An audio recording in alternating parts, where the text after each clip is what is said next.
Hello, and welcome to Your Sparkly Brand. We're here to inspire and empower entrepreneurs just like you. This podcast is all about delivering no fluff, high value content that helps you to grow your business. It doesn't matter if you have no budget and you're still DIYing everything on your own. We're giving you the tips, tools, and strategies that you need to build your sparkly empire. I'm Megan Gersh, your resident brand designer and website designer, and I'm here with my co-host, the copywriting extraordinaire, Lauren Tassi. Hey, Lauren, how's it going? Hi, Megan. I'm good. How are you? I'm doing well. It's been an interesting week. Yeah, I feel like a million things have happened this week. Dish the details.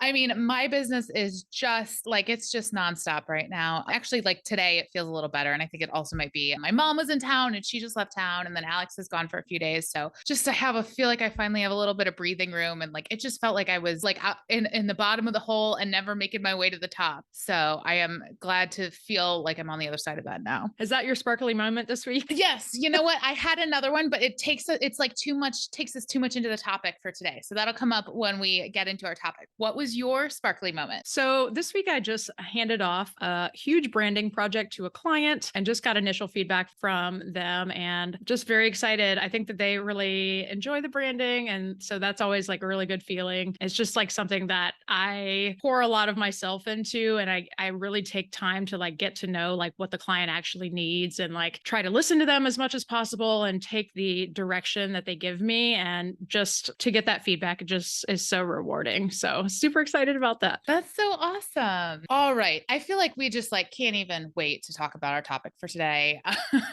because it's your sparkly moment of the week. It's my sparkly moment of the week. It's what we do. I think it's why our clients come to us for our services. And we are talking about kick-ass branding. I tend to use the term bold branding just because that's what I go for, but this is what we mean. We mean kick-ass, we mean bold, we mean like highly magnetizing. That when we're talking about kick-ass branding, it's drawing the people you want towards you and pushing the people away that are not for you. So let's go over some of the branding basics and we'll sort of talk through how to turn the basics into kick-ass branding. Absolutely. So let's just talk about what exactly branding is, right? Like this is essentially your first impression that you get to make with clients or customers. And your brand identity are the visual assets that you put together that actually make your brand stand out. It's the visual elements that set your brand apart from others. And honestly, like nobody likes boring branding. Like there are tons of brands out there that kind of all look the same. Like if you go on Creative Market, even if you look at like website templates or brand templates, like a lot of them look all the same. And this is why branding is so important in your business. It is a part of your reputation. It affects how your customers and clients perceive your business and how your business stands apart from the rest. Do you ever like, sometimes I see people or brands that I really like and admire, and they'll be like, look, we have a new logo. And then you're like, I think this is worse. Or it's just like so vanilla that I don't know. I've just experienced this lately with someone that I care about a lot. And I'm just sort of like, that's it? Really? That's what you're doing?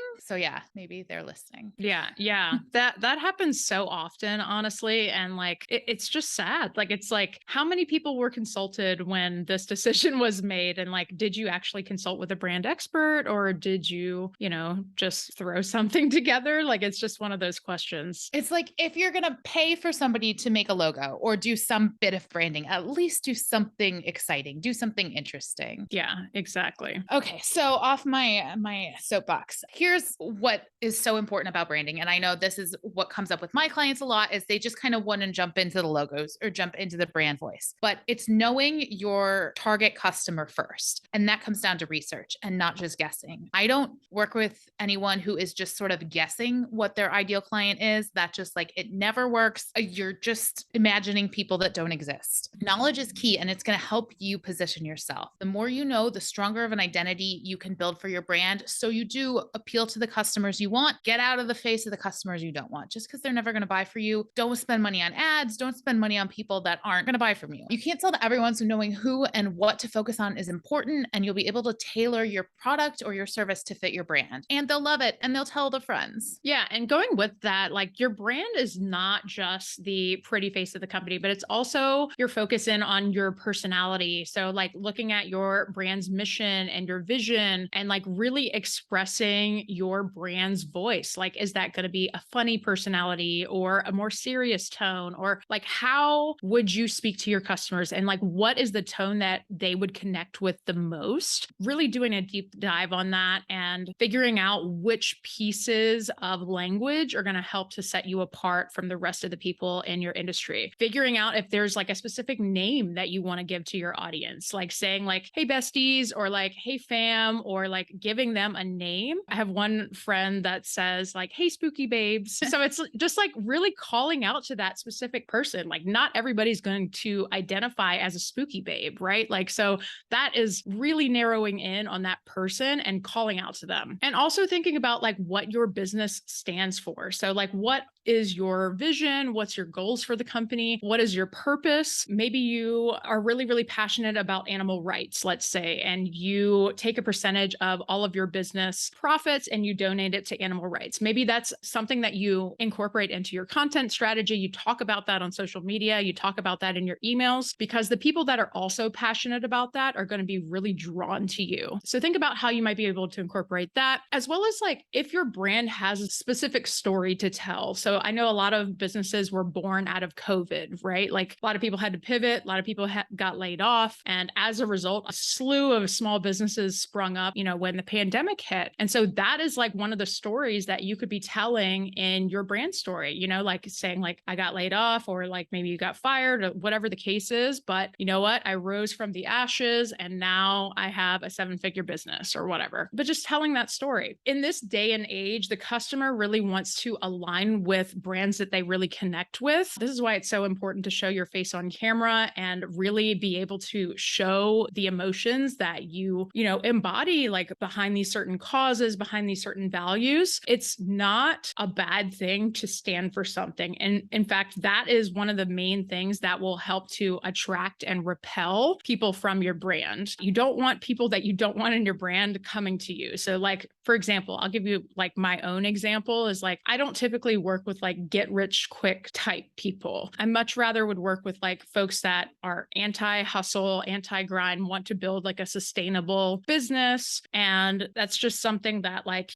I talk about a fair amount in my social content, all of that kind of stuff. So, figure out what that is for your business and see if you can integrate that into your strategy. And honestly, it's not just about selling a product but building a connection with your customers and turning them into advocates for your company is really going to be a longer term strategy that will honestly scale your business, and it will help you to, really get the name out to folks that might not have heard of your business otherwise. One of the things that has come up for me a lot, and it's something I'm going through right now with one of my clients is, and I would be curious to get your perspective on this. Like I have, because of my voice and my website and my image that I put out there, like bold, like it's all over. It's like, that's what I am. That's what I do. And people come to me and they want bold copy. They want to build this like amazing brand. But then when you actually go through that process and you give them that really bold thing, they don't quite want it. It's like not quite, it's a little too much, a little too far. I'm actually dealing with the opposite right now with a client, which is so fun because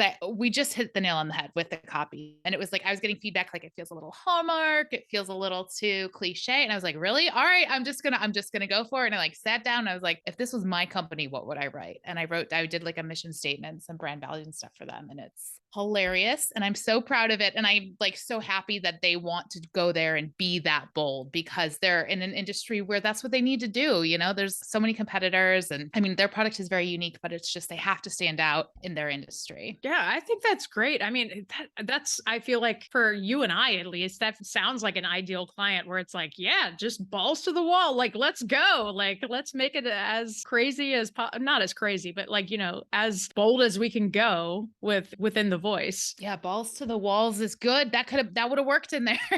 So let's talk about the visual side of branding. Looks matter. The look of your brand is important because it's your visual representation. Your business name is the first thing and I think this is something I was working on with the client I just mentioned, was coming up with a business name for them. And it's obviously a huge commitment. And I think it's important to think about physically what it looks like too.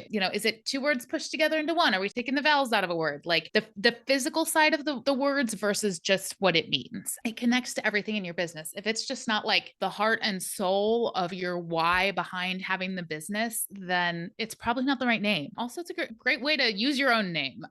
That's why my business is my name right now, is because you're never not going to want like your own name, probably. Okay. And then also color, right? This helps you define the brand and convey the feeling. It differentiates you from competitors. Color psychology is a whole thing. We could even do an episode on this. Yellow makes you feel one way, purple makes you feel another way. It's thinking about what you want, how you want to make people feel when they see your brand. And then your logo is another part of it. Obviously, once you figure out your colors, the logo starts to come together a little easier. It's the face of your company. It's that, you think about recognizable logos, they're everywhere and they're like a part of our culture, it's not just advertising, it's a part of our culture. So you want to make sure it's unique and identifiable and scalable in all sizes, right? Whether it's like a tiny little, I forget what it's called, the thing in the browser tab, that little The image. fav icon. Yes, fav icon. Whether it's that or it's going to be on a billboard, like it has to work in both settings. And then you also want to find a great slogan or tagline, brief, descriptive, and catchy to make a lasting impression. I like to make sure there's some kind of wordplay in there somehow, if you can, as long as it's still clear and you know what you're doing, but something clever just like sticks in the brain. One of the biggest mistakes that I see businesses make all the time is that they wind up picking their favorite colors instead of colors that will resonate with their audience. You really have to remove your ego a bit when you're sitting down to do your branding, just because like your product, while it might be for you, what you resonate with, it's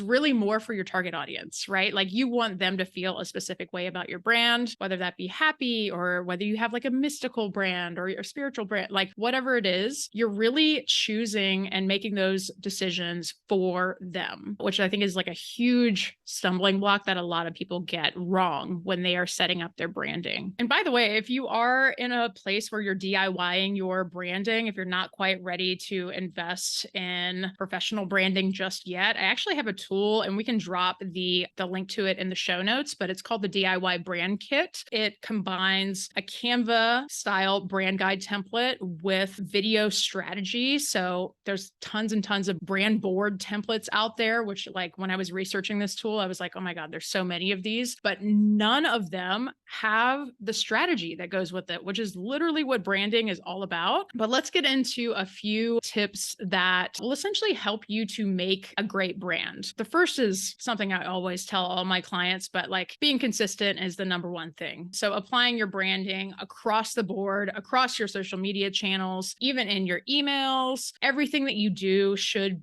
have your branding infused into it. This is talking about your colors, your fonts, like any textures, like your brand voice as well. Like there's lots of different things that go beyond just the logo and branding. And when you really start to embody the brand that you're trying to create, you need to think about how to speak to your customers. If you were to walk up to them on the street, like how would you speak to them? Would it be in slang? Would it be more formal? Like what's the tone there? Really thinking about that and making sure that that is consistent across your channels as well. One other thing that I'll mention too is that building templates in your business is extremely helpful just because it makes all of your content look really consistent. And also it helps to build that brand recognition that so many businesses crave in niches where there's a lot of competition. You need to build that brand recognition in order for folks to say like, oh, I know who that person is, or I've seen that in my feed before. And so templates can help you to achieve that. Another tip that I like to give clients as well, especially when I'm handing off like a finished brand guide to them, and it's like, okay, you have the brand guide in place, like you have like all of these like guidelines to follow, but also don't be afraid to like, as your business grows or evolves, like these are guidelines, but that doesn't mean that rules are not meant to be broken. That means that like, these are like kind of the starting point, but like your business might add a new product down the line, or you might add a new service, or something might evolve where, you feel the need to integrate something into your core values. So just keep that in mind as your business continues to grow and evolve. Use them as like a guideline. When in doubt, you can always go back to the guides. One other thing I wanted to mention too, and I briefly touched on this just a second ago, but having a brand guide in place for your business is crucial. If you don't have a brand guide in place for your business, I would highly recommend getting one in place, at least the bare bones of something. So you need colors, fonts, like textures for your business, any iconography copy that you're using, the brand voice, the getting your mission kind of zeroed in, looking at your core values and just writing it down and putting it into a document. So that way, if you decide to hire somebody on in your business or you expand your business in any way, this is a document that you can provide to those people that kind of lays everything out for them and that really can explain to them like what this business is going to look like and how they should be communicating with people outside of the business. Yeah, I want to share a little bit about brand voice guides, which is something I do for my clients because I see a lot of people spend money on the visual side of branding and then they have like this beautiful 36-page guide and there's like one page on like messaging and voice when really it's such a huge part of a brand. And I know, and that doesn't mean you need to redo everything just because the voice isn't there, but having something deeper to review actually makes it easier when you're writing things for your business, when you start bringing people on your team and you need somebody else to do your social captions or something. A brand voice guide really sort of gives you like just a place you can go back to every time. When I do brand voice guides, I include a mission statement. I include like, these are the words we do use. These are the words we don't use. A whole, like, if your brand were a person, what would it be? A whole description of that. You know, he goes to the park on Sunday with his dog and like, it's all a little, you're sort of like, how can that be helpful? But just being able to like internalize that when you're writing for your business is so useful. And then I also include in my brand guides, I include a little general, just like some general information about SEO and how to make it work from you. And also just like some best copywriting practices, like the bird's eye view of how to write great copy, just because having that all in one place can make it so much easier when you have to sit down and there's a blank Google Doc staring back at you. Yeah, definitely. Maybe we should work together on some of these sometime or like power team up because like I feel like that would be a nice synergy. Yeah, for sure. So we're going to talk about some of our favorite kick-ass brands, but what we really want to do is hear back from our listeners. You can go onto Spotify and then answer this question just like right in the app. You don't even have to leave. Or if you're watching this on YouTube or on social media, just leave a comment below about your answer to this question, and then we'll share some of our favorites on an upcoming episode. So let's talk about kick-ass brands and like the ones that are doing it right now that when I see it, when you see it, we just get excited. And I'll start. And this for me is all about copy and messaging, and it's Oatly. And I think like it's like probably every copywriter's favorite brand, just because it's like so funny. And sometimes you look at this and you go, wow, that guy was like literally man, woman, you know, whoever was literally just probably sitting at his desk, like looking at a pen and being like, this pen likes oat milk or whatever. I really loved, I think it was a few months ago, they did a whole campaign where they did for oat milk. And it was like, is there anything I need to know or prepare for milk? Like they just took random fact questions that did not relate to their product at all and put them on billboards, but put oat milk or Oatly or whatever it is. So I just think it's hilarious. It totally gets my attention. That's one of my favorites. What's one for you, Meg? That's amazing. I actually remember when Oatly did there was like a bus ad campaign like here in LA. It's just definitely eye-catching, like very, very funny. But I think for me, I have to shout out Duolingo just because they are doing some so it's been like a trend right now for brands on TikTok to get like these like mascot costumes, and like that is like their entire like brand, but like these mascots like wind up doing like all of these silly, most ridiculous things. And so they have a life-size Duolingo costume for the brand. And so this Duolingo bird just like goes around like doing the most ridiculous things. And I just think it's like amazing. Like it's definitely like generating some chatter on social media. Like you've seen other brands like copying that as like kind of taking their lead, like getting their own mascot costumes. And like I feel like Duolingo was like the first one that I saw do that on TikTok. Maybe there were others, but like that's the first one that got my attention. And it's just they literally make this bird into like a meme. Like it's so funny. If you ever have a chance to go look at their TikTok account, highly recommend, just for some inspiration and like for, this is like a brand that's like really embracing that platform. I mean, you're doing something right if you're getting copied by other brands. Yeah. I mean, now if you go and look at like, even like, I don't want to name out the copiers, but I've definitely seen it. Like, it's just funny how like every single, brand that has popped up, like brands are slowly learning that they need to be on TikTok for like visibility to stay relevant with like Gen Z and stuff. But like, it's just funny how like a brand will like have like, a handful of videos and it's be like, oh, like it's their fifth video. And now they've introduced this like character, you know what I mean? So it's interesting. Another brand that I'm just like super interested in what they're doing these days is Skims, which is actually Kim Kardashian's like shapewear, but it's not really even shapewear anymore. And I don't think it really has a lot to do with her, the success in terms of what they're doing with the branding. I'm sure she just has great team. They've kind of created their own category of clothing. I don't know how many brands were doing this, before that company started a few years ago, but like they took like shapewear and turned it into like outerwear. And they do some really interesting things with the way they drop their products. It's like, this is coming tomorrow and there's only a few. And, I don't think they have supply chain issues. I don't think that's what it is. I think it's just to people like keep people engaged. And then they just keep kind of like finding other categories in fashion and taking them and being like, well, this is swimwear with long sleeves. And like, it's very interesting. And they're one of the ones that I open the emails every day. I'm like, what are you doing? Do they have good subject lines? They're fine. They're like, new drops just in. I think I'm also just curious about like what the products are, because I think a lot of it is product driven in that case specifically. I don't care about oat milk. I don't think I've ever had oat milk in my entire life. That is all about the brand messaging for me. Amazing. That's the end of the episode, but we want to hear from you guys all about who are your favorite kick-ass brands, like who's doing stuff really cool right now, whether it's like inspiring or maybe it's just like hilarious, like Duolingo. Like now I'm going to go look up Duolingo on TikTok. Yep. Who's got time for that? Nobody, but now I've got to. Let us know, engage on Spotify. We want to hear from you. Like what kick-ass brands are you loving and what are they doing in marketing right now? So that's all that we've got. Until next time, stay sparkly.